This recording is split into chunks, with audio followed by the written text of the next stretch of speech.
बिस्मिल्लाहिर्रहमानिर्रहीम। हम पढ़ रहे थे सेक्शन 33 ऑफेंस एंड पेनल्टीज़ कि जुर्म क्या है और उसकी सज़ा क्या है। तो ये इम्पोर्टेंट इसलिए है कि जब आप को पता होगा ये जुर्म है तो आप उसको करेंगे नहीं, और फिर ऊपर सज़ा का भी पता होगा तो फिर बिल्कुल नहीं करेंगे। तो हम अब आज से शुरू करेंगे सब सेक्शन 13 ऑफ सेक्शन 33। क्या है कि where any person commit cause or committed to attempt tax fraud or abet or connives in commissioning of tax fraud, कि ऐसा बंदा जो खुद टैक्स फ्रॉड करता है या किसी साजिश का हिस्सा बनता है या टैक्स फ्रॉड करने में मदद करता है या उसमें उसके इल्म में है और वो चश्म पोशी करता है इसमें करने की, तो ये भी टैक्स फ्रॉड के ज़ुमरे में आता है, जो कि हमने पढ़ा था सेक्शन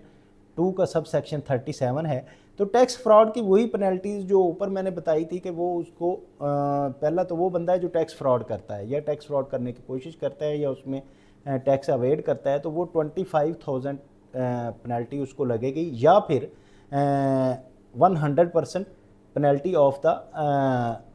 टैक्स अवेड, जितनी अमाउंट टैक्स की होगी उसके 100% पेनल्टी देनी पड़ेगी। और इसके साथ साथ उसको स्पेशल जज कस्टम से क्रिमिनल प्रोसीडिंग्स भी होगी और उसको एफआईआर भी होगी और जेल भी हो सकती है। और फिर जो अगर तो 1 बिलियन से कम का उसने फ्रॉड किया है तो उसको 5 ईयर तक की जेल होगी, और लेकिन अगर 1 बिलियन से ज़्यादा तक का है तो फिर वो 10 साल तक की जेल हो सकती है। इसी तरह जो बंदा इसमें साजिश का हिस्सा बनता है या उसकी हेल्प करता है या चश्म पोशी करता है टैक्स फ्रॉड करने की, उस पर भी सेम पेनल्टीज़ हैं कि वो भी 25,000 या जितनी टैक्स का नुकसान हुआ है उतने टैक्स पे 100% उसका फ़ाइन होगा।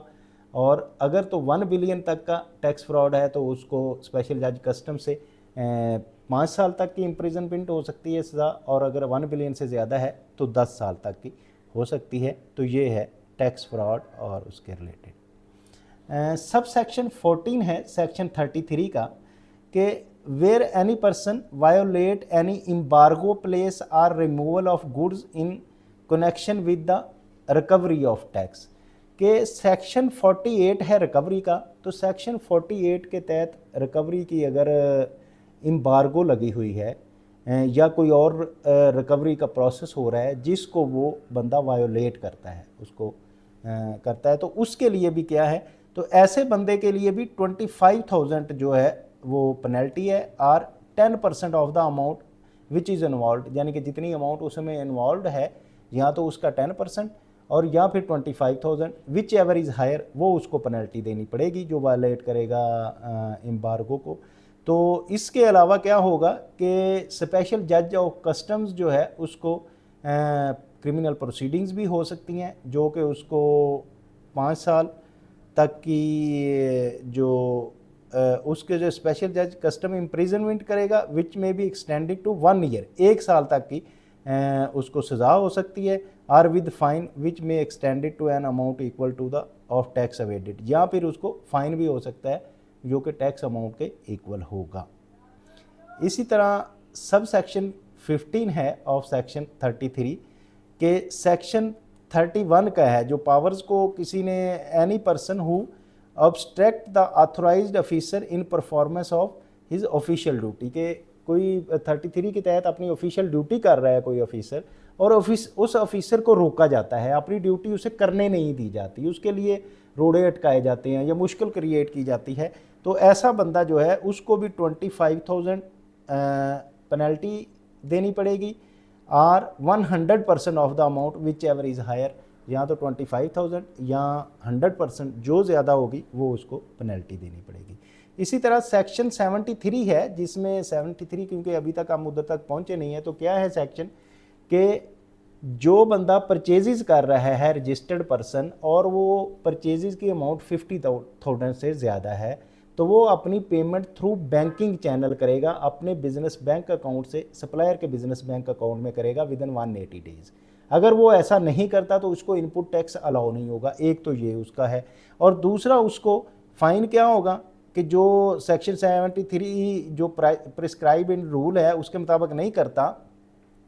तो ऐसे पर्सन की भी पेनल्टीज जो है वो 5,000 रुपीज़ है, और 3% of the amount whichever is higher, जहाँ तो उस अमाउंट के 3% है और यहाँ फिर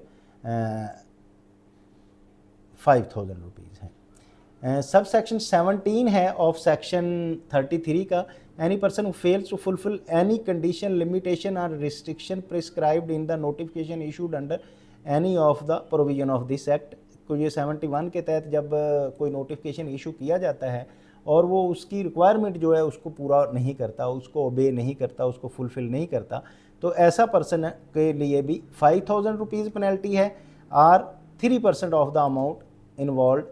विच एवर इज़ हायर, 5% या 3%, जो अमाउंट बड़ी होगी वो उसको पेनल्टी देनी पड़ेगी। इसी तरह सब सेक्शन 18 है of section 33, where any officer of inland revenue authorise to act under. अब ये है कि ऑफिसर्स की बारी आ गई, पहले तो आ रही थी रजिस्टर्ड पर्सन की, अब ऐसा है ऑफिसर है इनलैंड रेवेन्यू का कि जिसने कोई एक्ट करना है। This act or omits or attempt to act or omit in manner causing loss to the sale tax revenue और otherwise abets or convince in any of such act, के वो officer जो उसने कोई एक्ट करना था वो नहीं करता, जिसकी वजह से रेवेन्यू का लॉस होता है, जहाँ उस साजिश का वो हिस्सा बनता है या चश्मपोशी करता है, कुछ हो रहा है, तो ऐसे ऑफिसर को जो है इनलैंड रेवेन्यू ऑफिसर को वो भी लायबल है कन्विक्शन का बाई स्पेशल जज ऑफ कस्टम्स के पास, कि उसको इम्प्रिजनमेंट हो सकती है इन टर्म ऑफ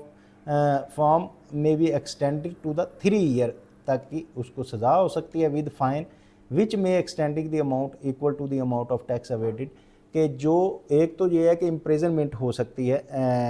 3 ईयर तक की, दूसरा ये है कि जितना इसकी वजह से लॉस हुआ, उसकी मिली भगत की वजह से, साजिश की वजह से जितना लॉस हुआ उस लॉस के इक्वल उसको पेनल्टीज़ भी लगाई जा सकती है। तो फिर ये ऑफिसर्स के लिए भी कॉन्शियस रहने की ज़रूरत है कि वो ऐसी किसी साजिश का हिस्सा ना बने कि जो उसके कैरियर के लिए प्रॉब्लम क्रिएट करे। इसी तरह सब सेक्शन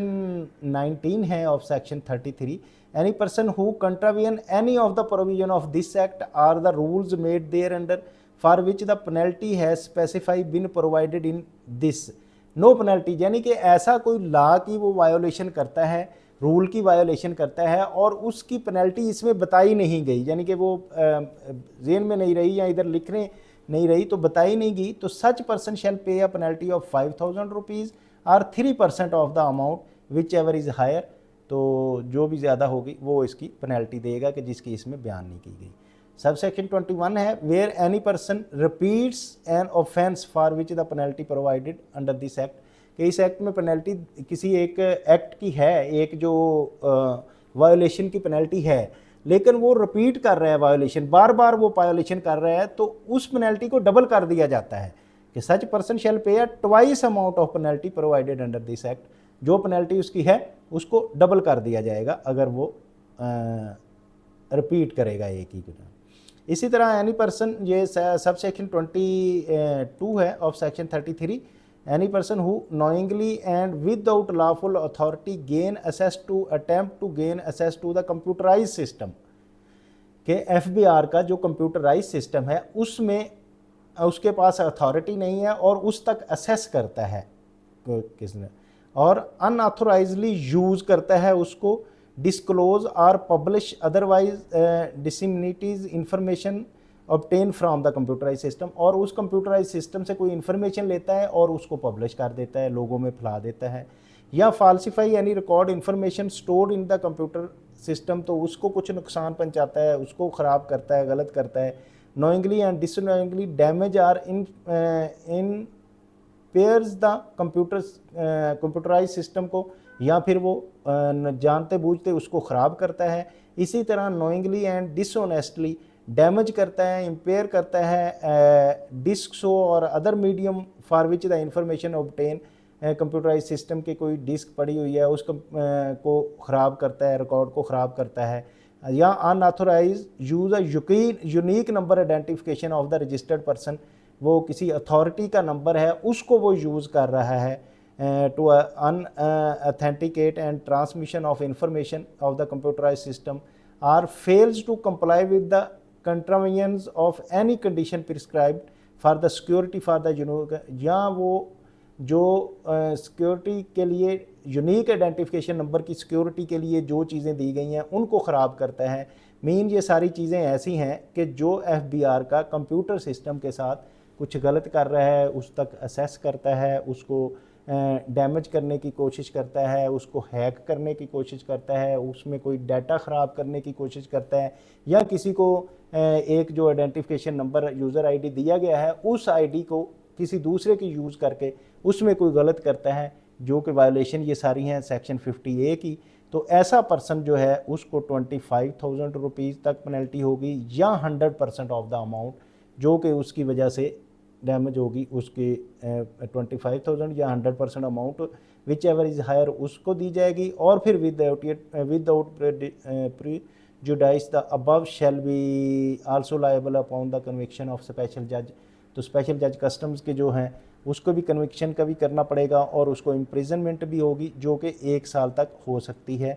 एंड फाइन, और फाइन का कितना होगा कि जितनी अमाउंट उसमें अवेड हुई है उस अमाउंट के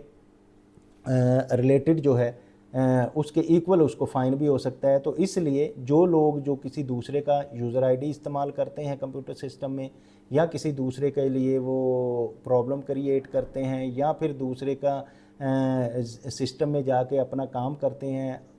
रिफ़ंड इशू करते हैं, तो इन लोगों के लिए ये सोचने का मकाम है कि ऐसा अगर करेंगे तो ये लॉ उसके लिए बड़ी सख्त सज़ाएँ हैं। 25,000 जुर्माना है, 1 साल की सज़ा हो सकती है, और पेनल्टीज़ अगर कोई हो गया है तो वो हो सकती है। तो इसलिए इसको अवॉइड करें। तो अब जो सब सेक्शन है 23, सब सेक्शन 23 जो है वो 40C का है, जिसमें आजकल हमारा डिजिटलाइजेशन हो रही है और ट्रैक एंड ट्रेस सिस्टम हो रहा है, इसके रिलेटेड ये हैं section 20 sub section 23। Any person who manufacture करता है तो उसमें ट्रैक एंड ट्रेस सिस्टम की पाबंदी नहीं करता। पोजेस ट्रांसपोर्ट, जहाँ किसी के पास पड़ी हुई हैं, जहाँ ट्रांसपोर्टेशन होती है किसी चीज़ों की जो गाड़ी लेके जा रही है, डिस्ट्रीब्यूट करता है, जहाँ कोई डिस्ट्रीब्यूटर पड़ा हुआ है, स्टोर एंड सेल करता है, goods or class of goods specified in the board under sub section 1 of section 40C, कि जिसके ऊपर जो स्टैंप्स लगी हैं, स्टिकर्स लगे हैं, ब्रोशर्स लगे हैं, वो चीज़ें उसके ऊपर नहीं होती। With counter fitted tax stamps पे नहीं है, ब्रांड रोल्स नहीं है, स्टिकर्स नहीं है, labels are bar codes without tax stamps हैं, और बार कोड और स्टिकर्स, लेबल्स, ब्रोशर्स जो हैं उसके ऊपर नहीं लगे हुए, तो फिर ऐसा बंदा क्या होगा कि जिसने मीन प्रोडक्शन होनी थी तो ट्रैक एंड ट्रेस के साथ उस पे ऊपर ब्रोशर लगने थे, स्टैंप्स लगनी थी, या बार कोड्स उसके ऊपर लगे होने थे, और वो जब चीज़ मैन्युफैक्चर हुई पड़ी है उस पर नहीं लगे, उस किसी और की पोजेशन में या नहीं लगे, यहाँ गाड़ी जा रही है, ट्रांसपोर्टेशन हो रही है, उस पर नहीं लगे हुए, या किसी डिस्ट्रीब्यूटर के पास पड़ी हुई है, कहीं ये ऐसी चीज़ मिल जाती है, तो फिर उस पर क्या पेनल्टीज़ होंगी। वो हैं ये कि such specified goods shall be liable to be outright confiscation और में आल्सो बी प्रिस्क्राइब्ड के रूल के मुताबिक। एक तो ये है कि उन चीज़ों को ज़ब्त कर लिया जाएगा, पहली बात होगा, और any person committed an offence shall pay a penalty of 25, जो ये काम कर रहा है ऑफेंस उसको 25,000 रुपीज़ जो है, या 100% of the tax involve whichever is higher वो उसको देनी पड़ेगी। और फिर अगली बात जो है कि वो उसकी कन्विक्शन जो होगी स्पेशल जज कस्टम से, वो जो है क्रिमिनल प्रोसीडिंग्स होंगी जो कि उसको इम्प्रिजनमेंट हो सकती है, जो एक्सटेंड हो सकती है 3 ईयर तक, और फिर उसको फ़ाइन भी देना पड़ेगा जो कि फ़ाइन है equal to the amount evaded हो सकता है, और बोथ या इम्प्रिजनमेंट और फाइन दोनों हो सकते हैं। In case the transport of the specified goods which counterfeited tax stamps and band rolls, stickers, labels, etc. barcode without stamped and barcode sticker label are permanently seizure of the vehicle। तो उसकी जो vehicle है उसको भी seize कर लिया जाएगा, और वो जो है वो आ जाएगी FBR के कब्जे में। Permanent scissor of the vehicle use transportation non comforting the counter fitting specified goods, तो ताकि ये है जो ट्रांसपोर्टर हैं वो भी इस चीज़ से करें कि उसको ना ऐसी चीज़ें उठाएं जिस पे ये नहीं लगे हुए। इसी तरह in case of the repeated sales of specified goods without counterfeited tax stamps, brochures, brand rolls और बैंड रोल्स, लेबल्स, ये अगर नहीं लगते shall be liable to seals by the officer. तो ऐसा अगर कोई कर रहा है तो वो उसके प्रीमिसेस जो है उसको सील कर दिया जाएगा बाई एफबीआर के ऑफिसर के ज़रिए। तो ये है आजकल ट्रेस एंड ट्रैक का, इसके लिए ज़रा सख्त कानून है, तो इसके लिए इसकी पाबंदी करें। बल्कि इसमें आगे जो डिजिटल इनवॉइसिंग का आगे सिस्टम आ रहा है, तो उसमें भी थोड़ा सा इसी तरह के रूल्स होंगे, ला पेनल्टीज़ होंगी, तो इसलिए अपने आप को प्रॉपर रजिस्टर्ड करवा के तो उसकी पाबंदी करें। इसी तरह सब सेक्शन 9A है ऑफ सेक्शन 3 का एंड 45C जो कि रिटेलर्स के रिलेटेड है और उसकी भी पॉइंट ऑफ सेल्स के रिलेटेड है। तो उसमें भी any person who integrate for monitoring, tracking, reporting, recording, sales and production and similar business transportation the board or the computerise system conduct and transportation manner so avoid the monitoring, tracking, यानी कि जिसके ज़रिए monitoring and tracking computerise system के ज़रिए हो रही है, or recording such transaction issue a invoice which does not carry the prescribed invoice number. के अब रिटेलर्स जैसे हैं कि वो क्या करते हैं, अनवाइस वो इशू कर देते हैं जो प्रिस्क्राइब्ड नहीं होती और उस पर QCR नंबर नहीं होता और FBR का स्टैंप्स वगैरह नहीं होती, तो QR कोड नहीं होता, or bears a duplicate invoice number, or counterfeit bar codes नहीं है उस पर, आर QR कोड डिफेस किया हुआ है और प्रिस्क्राइब्ड अनवाइस नंबर और बार कोड उस पर नहीं है, तो any person who abet commissioning or such offence, कि जो इसमें चशमपोशी कर रहा है और जहाँ उसमें हेल्प भी कर रहा है,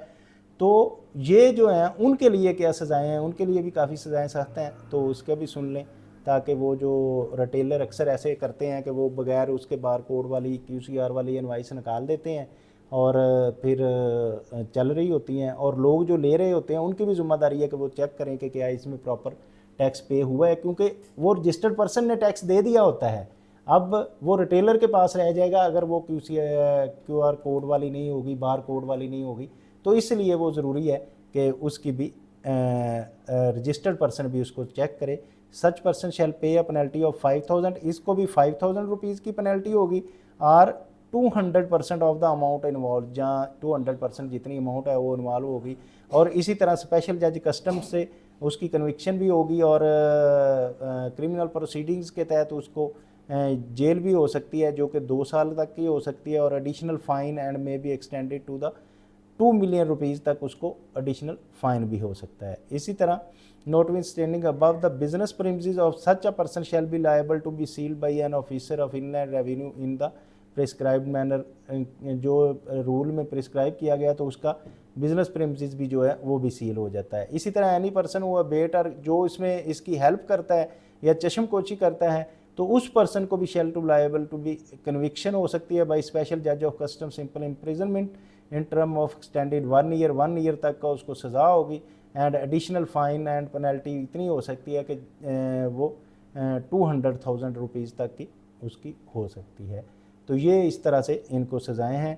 तो अब अगर हम 40C का ही है, trade and track and computerise system के रिलेटेड, सब सेक्शन 25 है, where any person who is required to integrate, के जो POS की इंटीग्रेशन है, या इसमें अभी जो मैं एक लेक्चर था मेरा सेक्शन SRO 709 का, कि आप FBR के साथ इंटीग्रेशन करवाएं जिसमें आप अपनी इनवॉइसिंग करेंगे, तो उनके लिए भी ये लॉ होगा। तो ये इसलिए सुन लें तो इसमें क्या क्या प्रॉब्लम्स आ सकती हैं। Any person who required to integrate his business for monitoring, tracking, reporting and recording of the sales, इसी तरह वो भी बीच में आ जाएगा जैसे कि POS है, and similar business transactions which the board or the computerized system fails to get himself registered under the act and registered fail to integrate with the manner as required under law। अब जैसे कि ये SRO 709 का कहा गया कि आप अपने आप को इंटीग्रेट कराएं, जो कारपोरेट सेक्टर है उसने अपने आप को करवाना है 1 जुलाई तक, और जो नॉन कॉरपोरेट सेक्टर है, बल्कि 1 जून तक कॉरपोरेट सेक्टर ने और नॉन कॉरपोरेट सेक्टर ने 1 जुलाई तक करवाना है। तो वो अपने आप को अगर करवाते हैं तो ठीक है, नहीं करवाते तो उनकी भी ये पेनल्टी क्या होगी, ऐसा person shall liable to be penalty 1 million rupees, उसको 1 मिलियन रुपीज़ की पेनल्टी लगेगी, and continue to commit the same offence after the period of 2 month, के बाद भी ऐसा अगर कर रहा है तो imposition of penalty upon the business shall liable to sealed by the officer and revenue, तो उसका बिजनेस जो सील कर दिया जाएगा, पहली जो पेनल्टी 1 मिलियन की, उसके बाद बिजनेस ही सील कर दिया जाएगा। इसी तरह सब सेक्शन 25A है of section 33, a person required to integrate his business as stipulated under sub section 9A of section 3 or sub section 4 of section 40C who fails to get himself registered under the act and registered fail to integrate in the manner as required under the law and rules, तो ऐसा बंदा जिसको required है कि वो law के तहत हो registered, such person shall liable to pay penalty of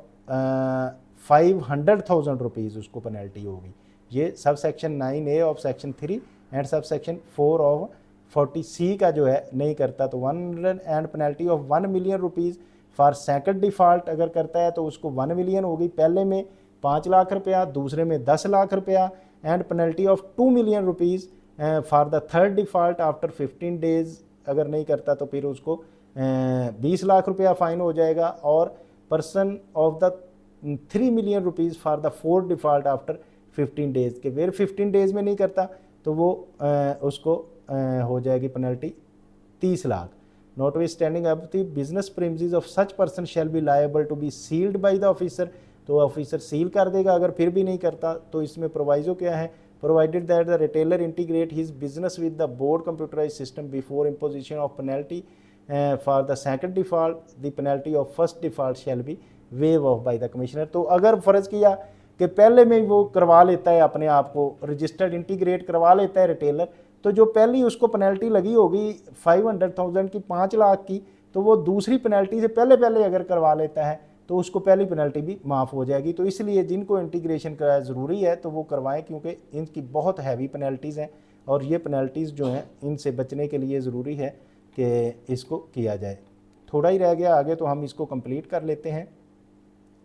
इसी तरह हमारे पास सेक्शन 25 सब सेक्शन 25AA है, एनी लाइसेंस इंटीग्रेटर। अब जैसे कि लाइसेंस मिल रहे हैं उनको जिन्होंने POS लगाना है या फिर इंटीग्रेशन करनी है SRO 709 की, who is authorise to provide electronic invoicing के, इलेक्ट्रॉनिक इन्वाइसिंग सिस्टम में ऑथोराइज किए जा रहे हैं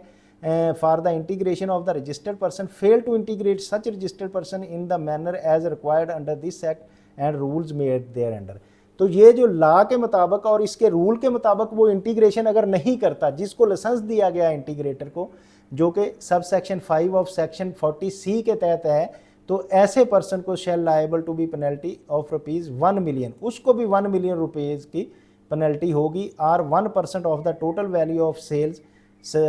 suppressed whichever is higher, या जितनी सेल सप्रेस की है उसका 1% और विच एवर इज़ हायर वो होगा। सब सेक्शन 26 है ऑफ सेक्शन 33 का, any person being a manufacturer और इम्पोर्टर और an importer which subject to tax on the basis of retail price who fails to print the retail price in the manner as stipulated under this act.